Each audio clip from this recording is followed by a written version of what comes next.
So guys आज के इस वीडियो में बात करेंगे कि आप लोग सेंट्रल बैंक ऑफ इंडिया में पर्सनल लोन के लिए कैसे अप्लाई करेंगे। साथ में योग्यता के बारे में बात करेंगे और ब्याज के बारे में भी बात करेंगे कि अगर आप लोग 10,000 रुपया का लोन लेते हैं सेंट्रल बैंक से तो मंथली कितना भरपाई करना पड़ेगा और 10,000 रुपया का ब्याज कितना देना पड़ेगा। अगर आप लोग 20,000 रुपया का लोन लेते हैं बैंक से तो 20,000 रुपया का कितना ब्याज देना पड़ेगा और मंथली किस्त कितना आएगा।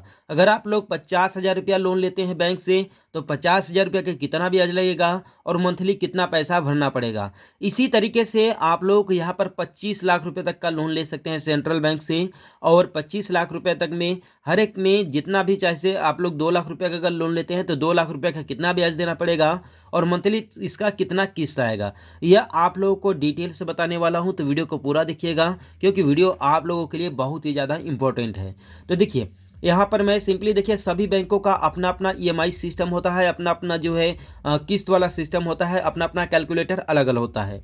तो यहाँ पर बेसिकली जो मैं कैलकुलेट करने के लिए सिस्टम यूज कर रहा हूँ वो मैं सिंपली यहाँ पर सेंट्रल बैंक ऑफ इंडिया का ईएमआई कैलकुलेटर यूज कर रहा हूँ क्योंकि इसका सिस्टम अलग है जबकि दूसरे बैंकों का अलग अलग सिस्टम होता है। और यहाँ पर अगर इंटरेस्ट रेट की मैं बात करूँ तो यहाँ पर सबसे मिनिमम 10.5% की इंटरेस्ट रेट पर हमें लोन मिलता है सेंट्रल बैंक ऑफ इंडिया से। तो ये मैं मान करके चल रहा हूँ कि मुझे जो लोन मिलने वाला है वो 10.5% पर मिलने जा रहा है। ठीक है, तो मैंने यहाँ से सिंपली इस कैलकुलेटर को ओपन कर दिया और आपके सामने देख सकते हैं कि ये EMI calculator bank of central bank of India का ईएमआई कैलकुलेटर ओपन हो चुका है। तो सबसे पहले मैं यहाँ पर जैसे कि अगर मैं 10,000 रुपया का लोन लेते हूँ, ठीक है, सेंट्रल बैंक ऑफ इंडिया से और रेट ऑफ इंटरेस्ट 10.5% है और मंथली मैं यहाँ पर 12 महीने के लिए अगर लोन लेता हूँ, ठीक है, 12 महीने के लिए, तो आप यहाँ पर देख पाएंगे कि 12 महीने के लिए अगर मैं 10,000 रुपया का लोन लेता हूँ तो यहाँ पर 881 रुपया प्रति महीने का किस्त यहाँ पर आने वाला है। ठीक है, 881 रुपया प्रति मंथ। ठीक है, और यहाँ पर जो ब्याज लगेगा वो 578 रुपया लगेगा 10,000 रुपया का। ठीक, इसी तरीके से अगर मैं यहाँ से 20,000 रुपया का लोन लेता हूँ, ठीक है, अगर मैं यहाँ से 20,000 रुपया का लोन लेता हूँ, आप लोग ध्यान दीजिएगा कि यहाँ पर मैंने रेट ऑफ इंटरेस्ट रखा है ये 10.5% ही रखा है, ये आपका 12% 14% तक हो सकता है। ठीक है, तो अगर मैं यहाँ पर 20,000 रुपया का लोन लेता हूँ तो 20,000 रुपया में 1,763 रुपया प्रति महीने हमें किस्त पे ईएमआई पे करना होगा 20,000 रुपये का। और अगर ब्याज की मैं बात करूँ तो यहाँ पर 1,156 रुपया यहाँ पर ब्याज होने वाला है साल भर का। ठीक है, यहाँ पर एक्चुअली मैं जो भी लोन ले रहा हूँ मैं साल भर समझ करके ले रहा हूँ। तो अगर मैं 20,000 रुपया का अगर लोन लेता हूँ सेंट्रल बैंक से 12 महीने के लिए तो 1,763 रुपया प्रति महीने हमें ईएमआई देना पड़ेगा और साथ में जो ब्याज होगा 1,156 रुपया होगा। इसी तरीके से अगर मैं यहाँ पर 50,000 रुपया का लोन लेता हूँ बैंक से, ठीक है, अगर 50,000 रुपया का लोन लेता हूँ तो आप देखेंगे कि यहाँ पर जो ईएमआई मुझे देना पड़ेगा ये 4,407 रुपया देना पड़ेगा एक महीने का। ठीक है, और ये 12 महीने तक देना पड़ेगा। इस तरीके जो यहाँ पर ब्याज बनने वाला है ये देख सकते हैं कि 2,889 रुपया ब्याज होगा टोटल।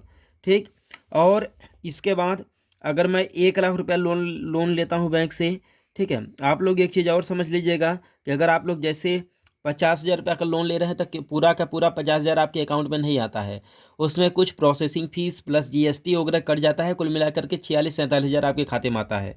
ठीक है, तो वहाँ से भी नुकसान होता है प्लस इधर से भी। तो अगर मैं 1 लाख रुपया का लोन लेता हूँ तो मंथली मेरा 8,815 रुपया होने वाला है किस्त, यानी मंथली मुझे इतना भरना पड़ेगा। और अगर मैं ब्याज की बात करूं तो 5,778 रुपया होगा। लेकिन अगर यही मैं इसे 24 महीना के लिए कर देता हूं 2 साल के लिए तो आप देखेंगे कि ये 4,638 रुपया हो गया। ठीक है, ये 4,638 रुपया हो गया, यानी कि कम हो गया इससे। इससे देखिए ये कम हो गया जब 2 साल के लिए लेते हैं तो। लेकिन जो यहाँ पर इंटरेस्ट हो गया वो 11,302 रुपया हो गया। ये देखिए साल भर का है और 11,302 रुपया ये हो गया 2 साल का। ठीक है, तो आप देख सकते हैं कि कितना जो है आसानी से आप यहाँ से कैलकुलेट कर सकते हैं कि भाई कितना ब्याज आप लोग को देना पड़ रहा है सेंट्रल बैंक ऑफ इंडिया से लोन लेने पर। ठीक, और मैं बात करूँ कि कैसे आप लोग को अप्लाई करना है। ठीक है, तो उसके लिए सिंपली बता दें कि अप्लाई करने के लिए आप लोग को सिंपली बैंक में आ जाना है और यहाँ पर लिखना है सेंट्रल बैंक लोन। ठीक है, सेंट्रल बैंक लोन। देखिए अगर आपका अकाउंट है तो भी आप लोग यहाँ पर ले सकते हैं लोन। ठीक, तो सेम पर्सनल लोन पर जैसे क्लिक करेंगे तो आप यहाँ पर देखेंगे कि कई सारे लोन्स के यहाँ पर स्कीम आ गए आपके सामने। ठीक है, यहाँ पर लिखा हुआ है सेंट पर्सनल लोन स्कीम। ठीक है, तो यहाँ पर आप देख सकते हैं, यहाँ पर आप देख सकते हैं कि लिखा हुआ है अप्लाई ऑनलाइन फॉर लोन। यहाँ से आप लोग ऑनलाइन लोन के लिए अप्लाई कर सकते हैं। और यहाँ पर लोन देखिए कई तरीके के लोन है, जैसे कि agricultural loan, micro small and medium enterprises loan है, होम लोन है, व्हीकल लोन है, और साथ में यहाँ पर KCC रिन्यूअल है। तो जैसे अगर एग्रीकल्चरल लोन लेना है सिंपली, तो यहाँ पर क्लिक करेंगे। इसके बाद आगे का जो प्रोसेस है उसे जो है मैं नेक्स्ट वीडियो में आप लोग को बताने वाला हूँ, क्योंकि देखिए यह वीडियो ऑलरेडी काफ़ी ज़्यादा लंबा हो चुका है। नेक्स्ट स्टेप के लिए आप लोग मुझे कमेंट कीजिएगा, आगे वाले वीडियो में मैं आप लोग को ये सारी चीज़ें कवर कर दूंगा कि कैसे आप लोग को सेंट्रल बैंक ऑफ इंडिया से ऑनलाइन लोन के लिए अप्लाई करना है। तो मिलते हैं फिर किसी नेक्स्ट वीडियो में एक नए अपडेट के साथ, तब तक के लिए बाय बाय।